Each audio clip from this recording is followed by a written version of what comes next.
Me and Sarah Thompson were best friends since kindergarten.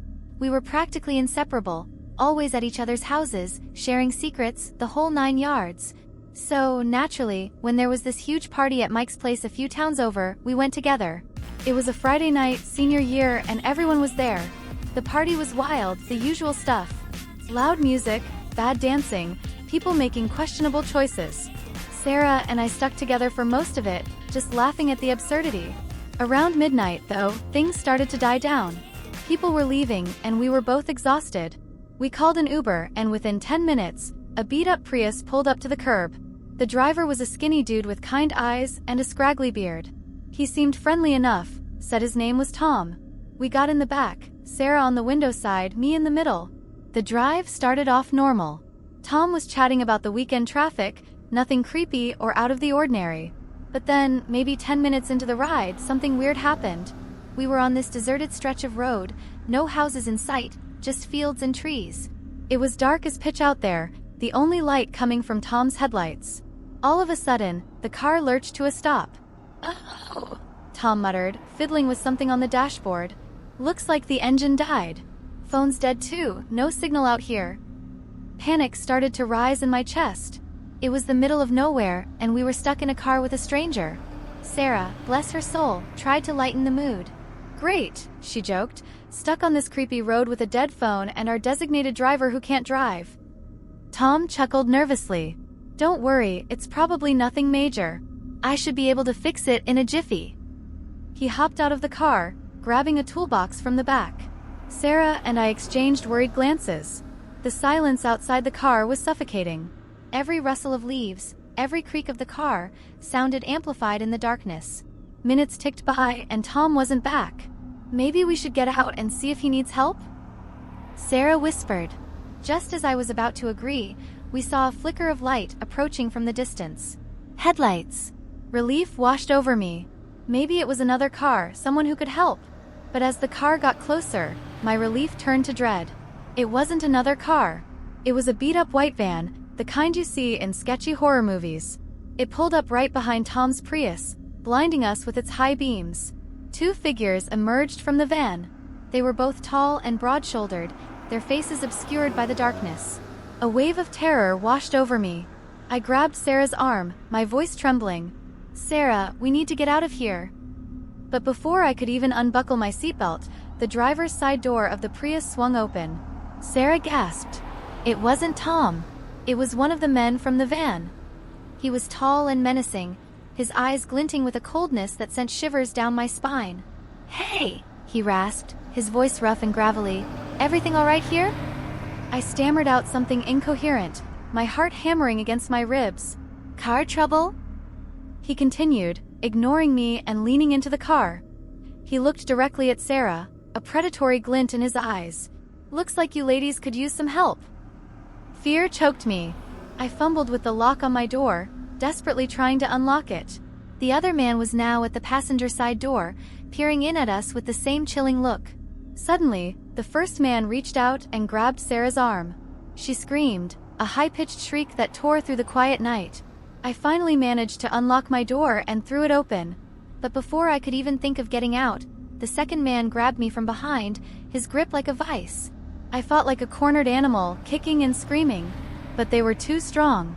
They dragged Sarah out of the car, her screams fading into muffled sobs. The last thing I saw before they shoved me back into the car and slammed the door shut was Sarah's face, contorted in terror, her eyes wide with a desperate plea for help that I couldn't answer.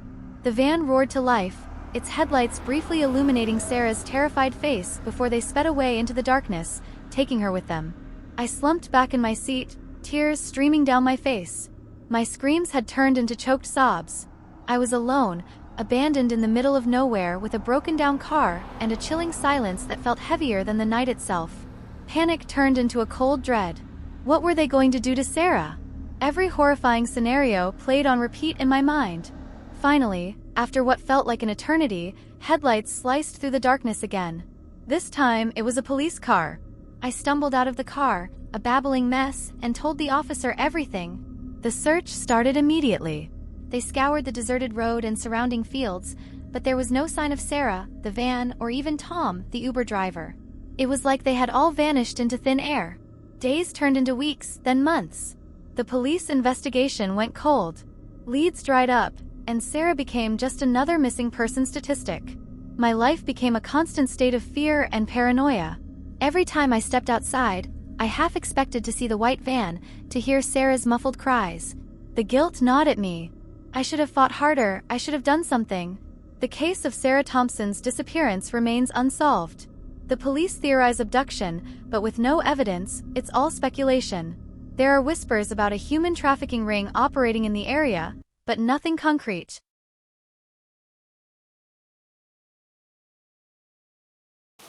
The rain hammered down on the bus stop shelter, blurring the city lights into an impressionist painting.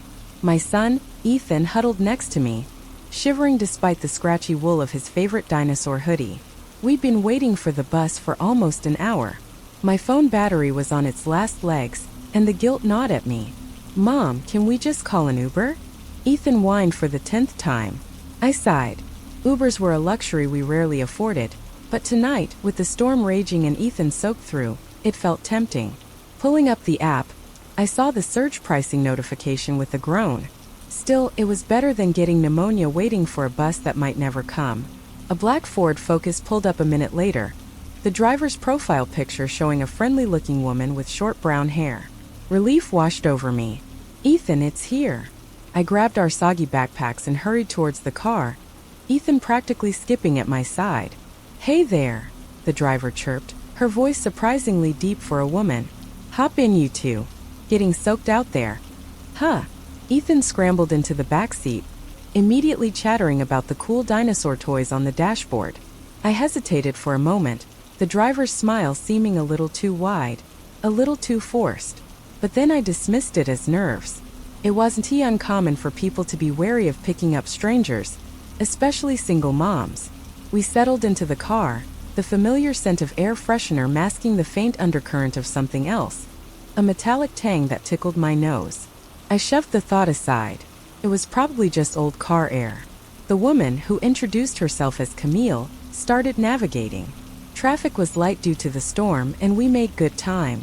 But as we crossed a long bridge over a wide, dark river, the GPS signal seemed to drop. Camille muttered under her breath and started fiddling with the phone mounted on the dashboard.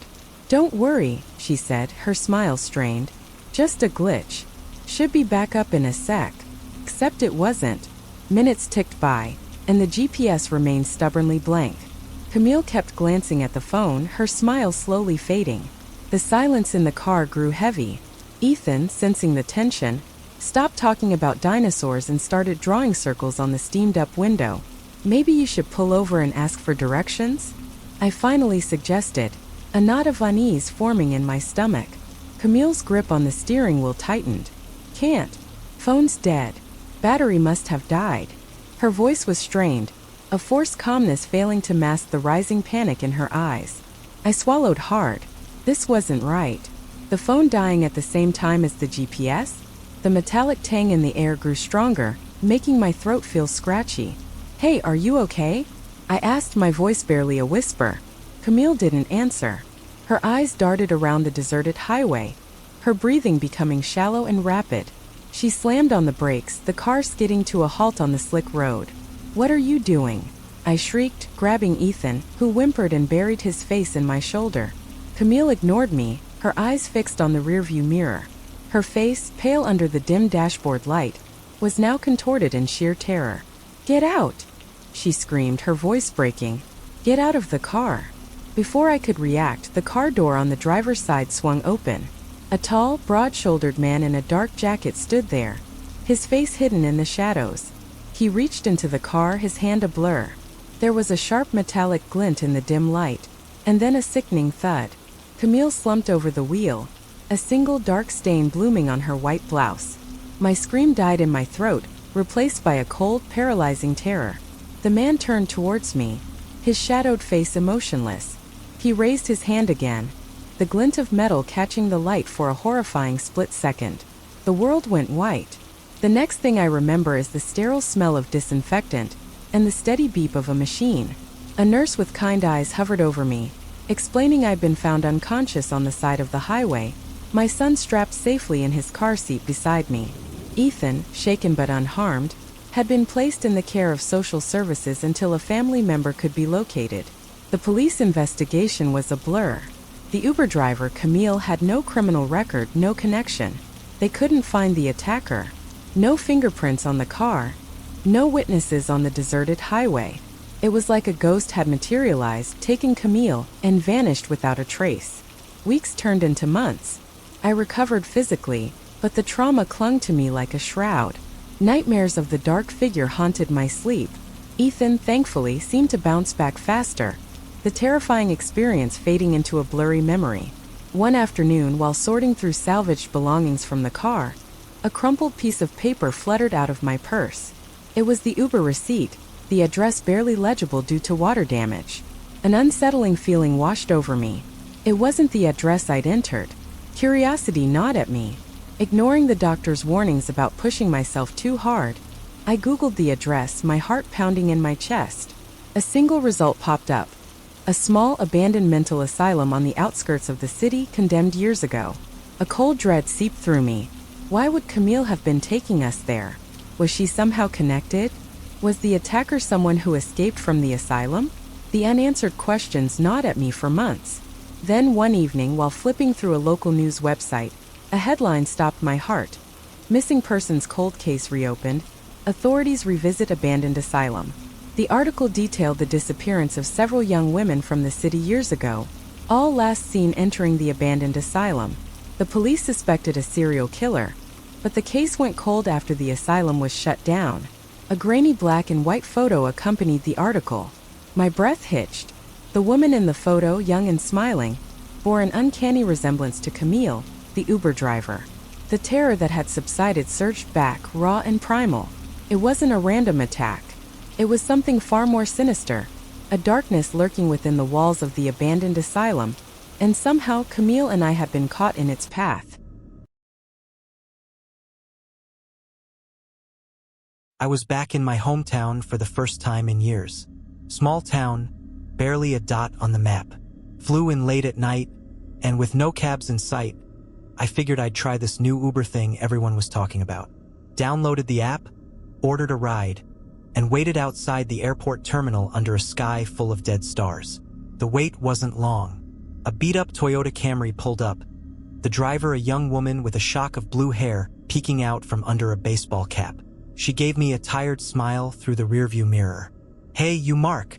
"Yeah, that's me." I climbed into the back, happy for the heat blasting from the vents. The town hadn't changed much. Same dusty main street, same boarded-up shops. The whole place draped in a thick blanket of nostalgia. "You visiting family?"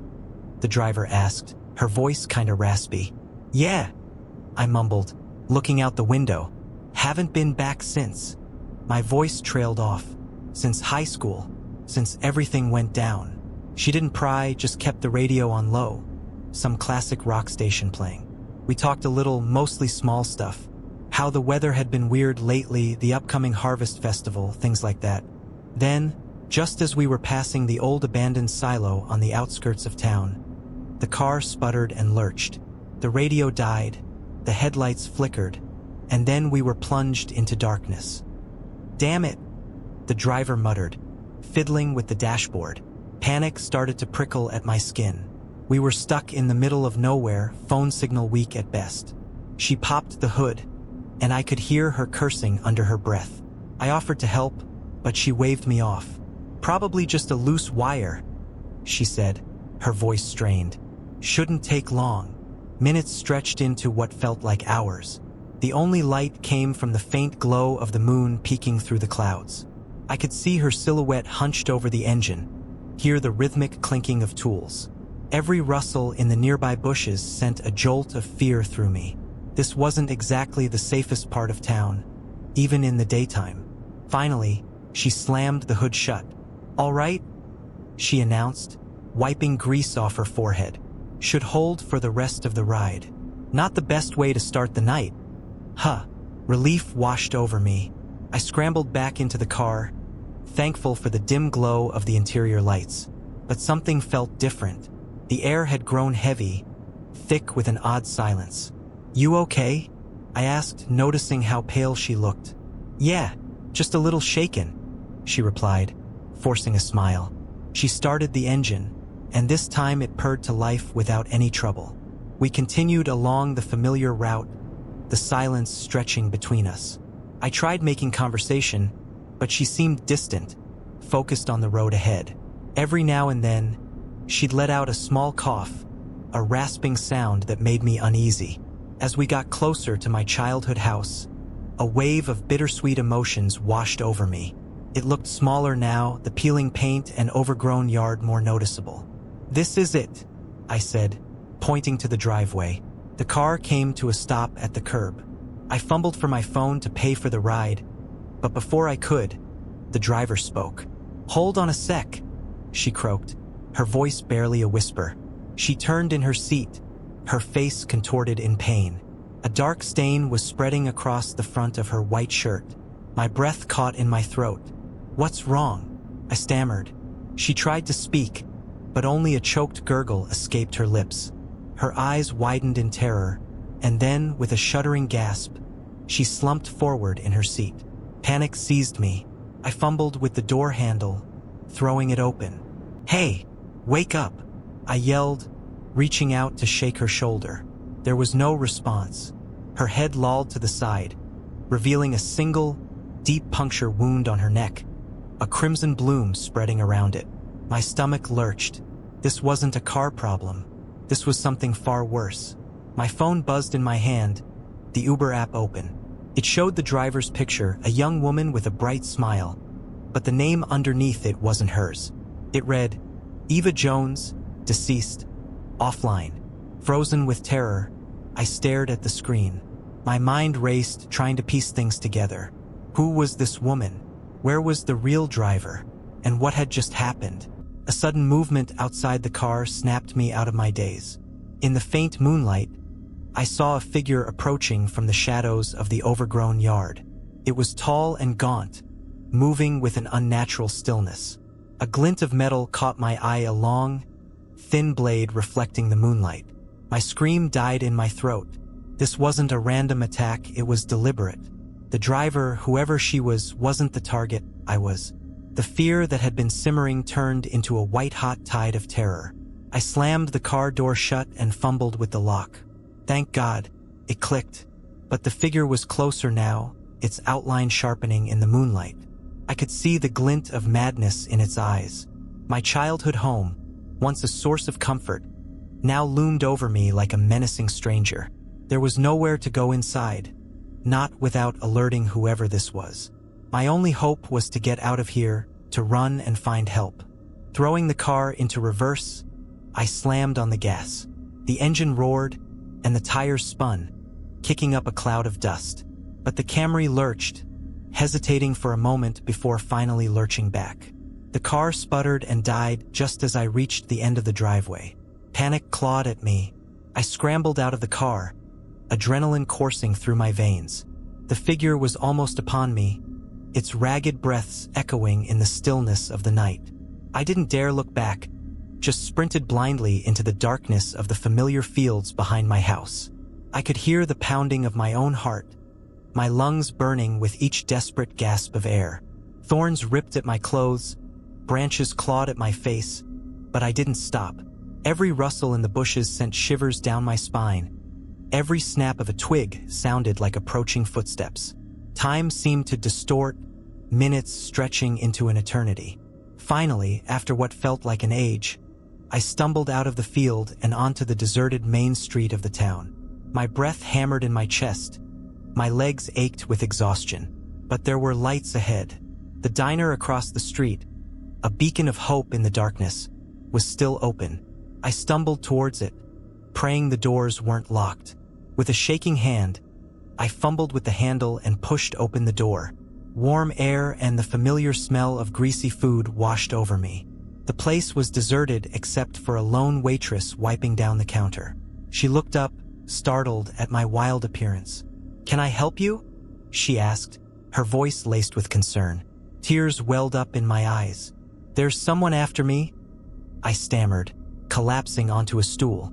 Between gasps for breath, I managed to blurt out everything: the Uber ride, the dead driver, the figure in the shadows. The waitress listened with wide eyes, her face pale. She didn't question my story, just grabbed the phone hanging on the wall and dialed 911.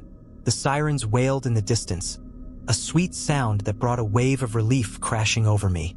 The police arrived, swarmed over the scene, questioned me for what felt like hours. They found the abandoned car, the body of the driver still slumped over the wheel. They searched the fields behind my house, but found nothing. No trace of the figure. The police never caught whoever it was. They called it a random robbery gone wrong, the driver a victim of unfortunate circumstance. But I knew better. There was something more to it, something sinister and unexplained. I never went back to my childhood home. The once familiar house now held a dark secret, a chilling reminder of the night I narrowly escaped death. And sometimes, in the quiet of the night, I swear I can still see that figure lurking in the shadows, its cold eyes fixed on me. Maybe it was just a coincidence, a terrifying one, but one that changed me forever. Or maybe there's something more to this town, something dark and hidden that claimed the life of that stranger and almost took mine.